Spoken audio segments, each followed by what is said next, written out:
दो बैलों की कथा। जानवरों में गधा सबसे ज्यादा बुद्धिहीन समझा जाता है। हम जब किसी आदमी को परले दर्जे का बेवकूफ कहना चाहते हैं तो उसे गधा कहते हैं। गधा सचमुच बेवकूफ है या उसके सीधेपन, उसकी निरापद सहिष्णुता ने उसे ये पदवी दे दी है, इसका निश्चय नहीं किया जा सकता। गायें सींग मारती हैं। व्याई हुई गाय तो अनायास ही सिंगनी का रूप धारण कर लेती है। कुत्ता भी बहुत गरीब जानवर है, लेकिन कभी कभी उसे भी क्रोध आ ही जाता है, किंतु गधे को कभी क्रोध करते नहीं। सुना न देखा।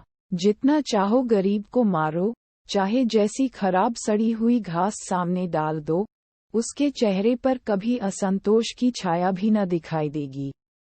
वह शाख में चाहे एक आध बार कुलल कर लेता हो, पर हमने तो उसे कभी खुश होते नहीं देखा।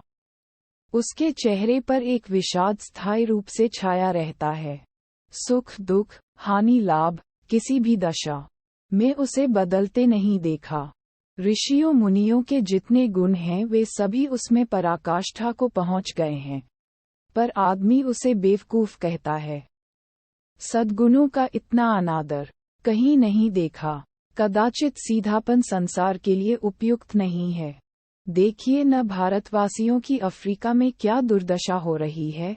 क्यों अमेरिका में उन्हें घुसने नहीं दिया जाता? बेचारे शराब नहीं पीते, 4 पैसे कुसमय के लिए बचाकर रखते हैं, जी तोड़कर काम करते हैं, किसी से लड़ाई झगड़ा नहीं करते, 4 बातें सुनकर गम खा जाते हैं, फिर भी बदनाम हैं। कहा जाता है वे जीवन के आदर्श को नीचा करते हैं। अगर वे भी ईंट का जवाब पत्थर से देना सीख जाते तो शायद सभ्य कहलाने लगते। जापान की मिसाल सामने है। एक ही विजय ने उसे संसार की सभ्य जातियों में गण्य बना दिया।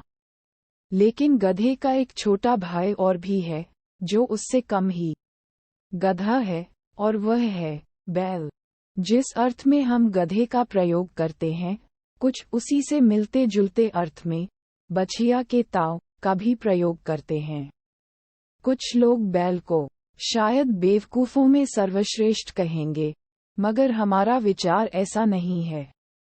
बैल कभी कभी मारता भी है, कभी कभी अड़ियल बैल भी देखने में आता है, और भी कई रीतियों से अपना असंतोष प्रकट कर देता है, अतएव उसका स्थान गधे से नीचा है। झूरी काछी के दोनों बैलों के नाम थे हीरा और मोती। दोनों पछाई जाति के थे, देखने में सुंदर, काम में चौकस, डील में ऊंचे।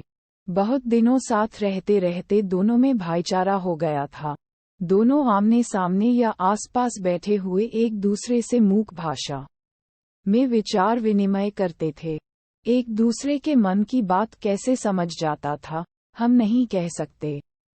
अवश्य ही उनमें कोई ऐसी गुप्त शक्ति थी जिससे जीवों में श्रेष्ठता का दावा करने वाला मनुष्य वंचित है। दोनों एक दूसरे को चाटकर और सूंघकर अपना प्रेम प्रकट करते। कभी कभी दोनों सींग भी मिला लिया करते थे, विग्रह के नाते से नहीं, केवल विनोद के भाव से, आत्मीयता के भाव से, जैसे दोस्तों में घनिष्ठता होते ही धौल धप्पा होने लगता है। इसके बिना दोस्ती कुछ फुसफुसी, कुछ हल्की सी रहती है, जिस पर ज्यादा विश्वास नहीं किया जा सकता।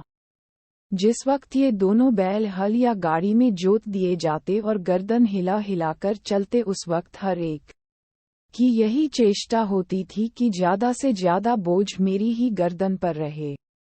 दिन भर के बाद दोपहर या संध्या को दोनों खुलते तो एक दूसरे को चाट चूट कर अपनी थकान मिटा लिया करते। नांद में खली भूसा पड़ जाने के बाद दोनों साथ उठते, साथ नांद में मुंह डालते और साथ ही बैठते थे।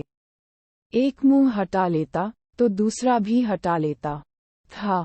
संयोग की बात, झूरी ने एक बार गोई को ससुराल भेज दिया। बैलों को क्या मालूम वे क्यों भेजे जा रहे हैं। समझे, मालिक ने हमें बेच दिया। अपना यों बेचा, जाना उन्हें अच्छा लगा या बुरा, कौन जाने, पर झूरी के साले गया को घर तक गोई ले जाने में दांतों पसीना आ गया।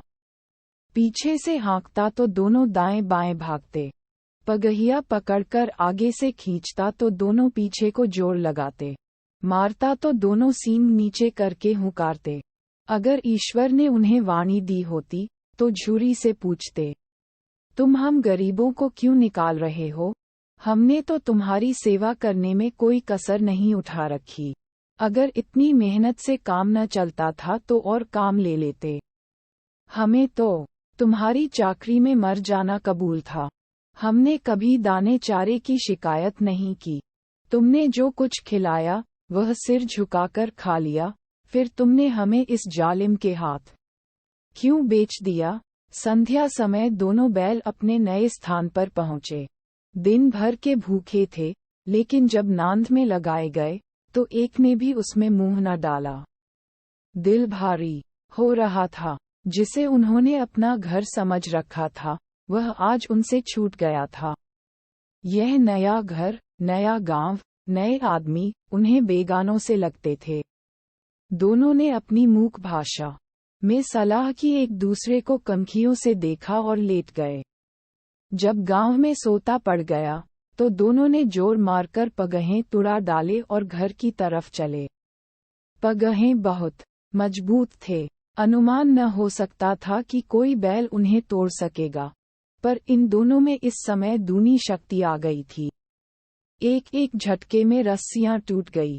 झूरी प्रातः काल सोकर उठा तो देखा कि दोनों बैल चरनी पर खड़े हैं। दोनों की गर्दनों में आधा आधा गांव लटक रहा है।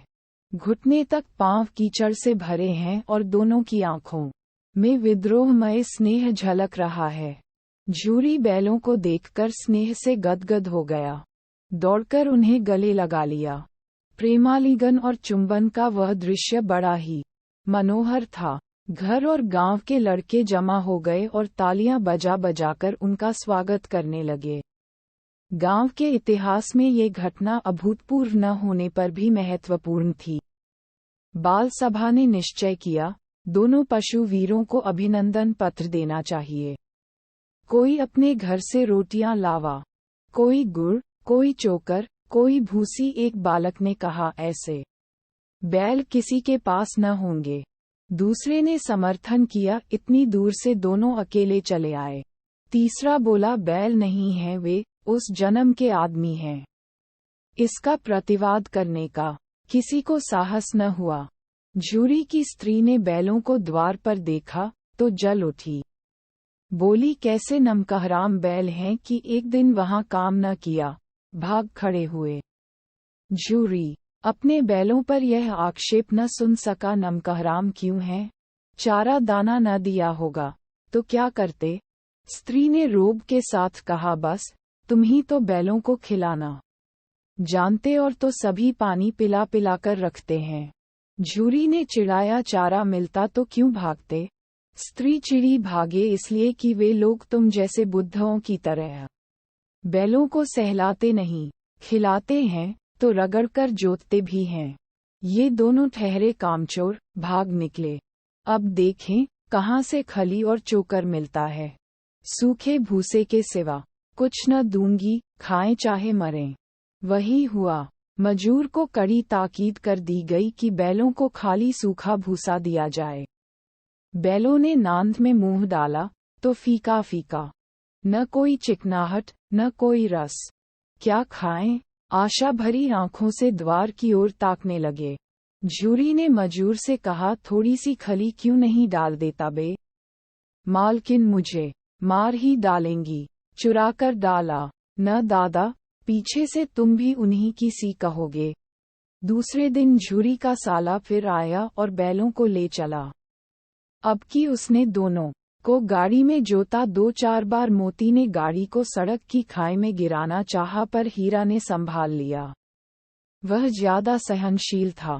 संध्या समय घर पहुंचकर उसने दोनों को मोटी रस्सियों से बांधा और कल की शरारत का मजा चखाया। फिर वही सूखा भूसा डाल दिया। अपने दोनों बैलों को खली, चुनी सब कुछ दी। दोनों बैलों का ऐसा अपमान कभी न हुआ था। झूरी इन्हें फूल की छड़ी से भी न छूता था। उसकी टिटकार पर दोनों उड़ने लगते थे। यहाँ मार पड़ी, आहत सम्मान भूसा की व्यथा तो थी ही, उस पर मिला सूखा नांद की तरफ आंखें तक न उठाई।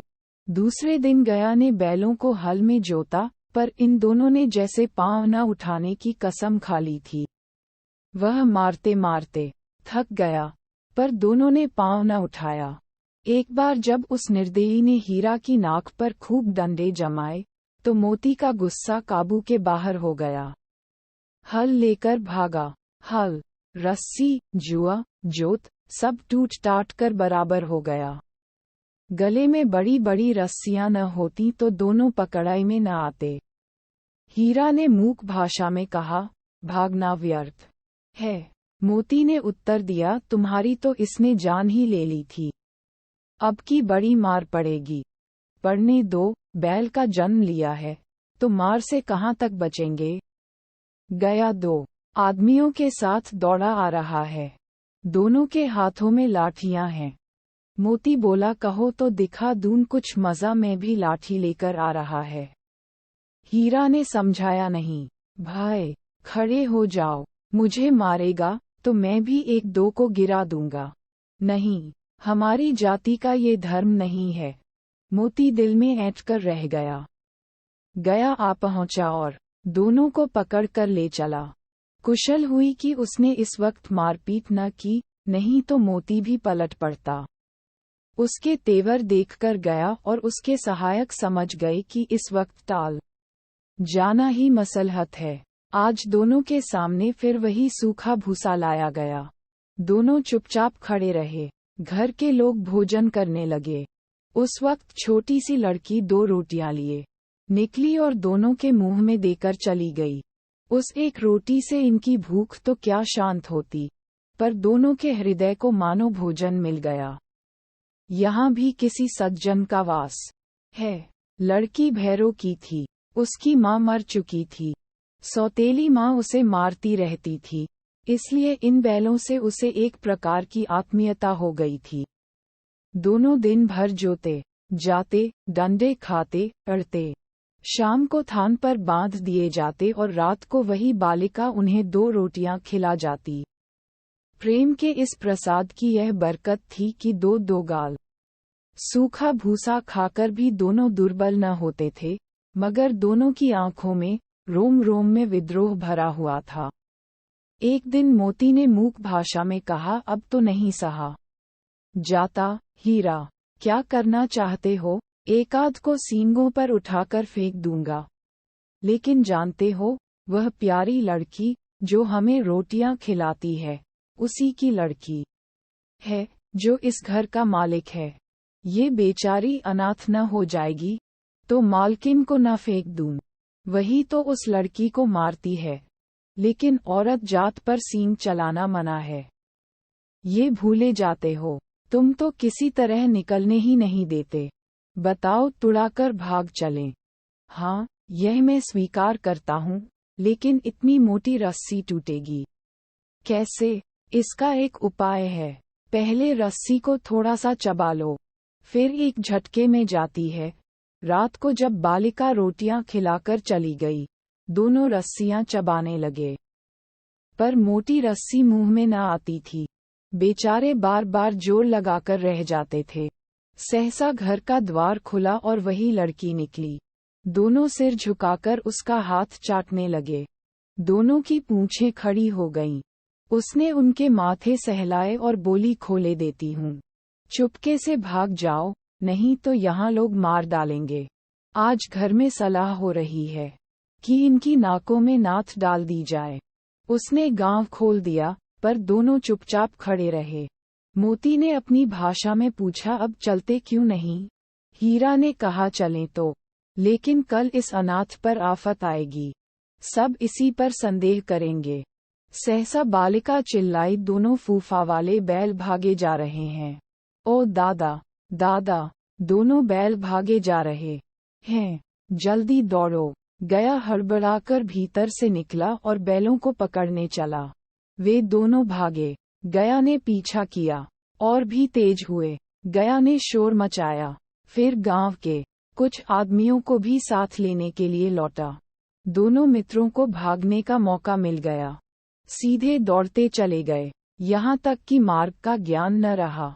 जिस परिचित मार्ग से आए थे उसका यहाँ पता न था। नए नए गांव मिलने लगे। तब दोनों एक खेत के किनारे खड़े होकर सोचने लगे, अब क्या करना चाहिए। हीरा ने कहा, मालूम होता है राह भूल गए। तुम भी बेतहाशा भागे, वहीं उसे मार गिराना था।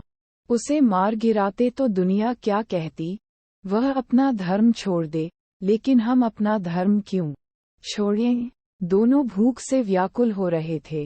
खेत में मटर खड़ी थी, लगे रह रहकर आहट ले लेते थे, कोई आता तो नहीं है।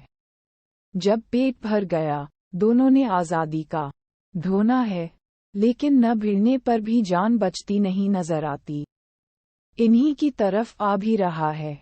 कितनी भयंकर सूरत है। मोती ने मूक भाषा में कहा, बुरे फंसे जान बचेगी।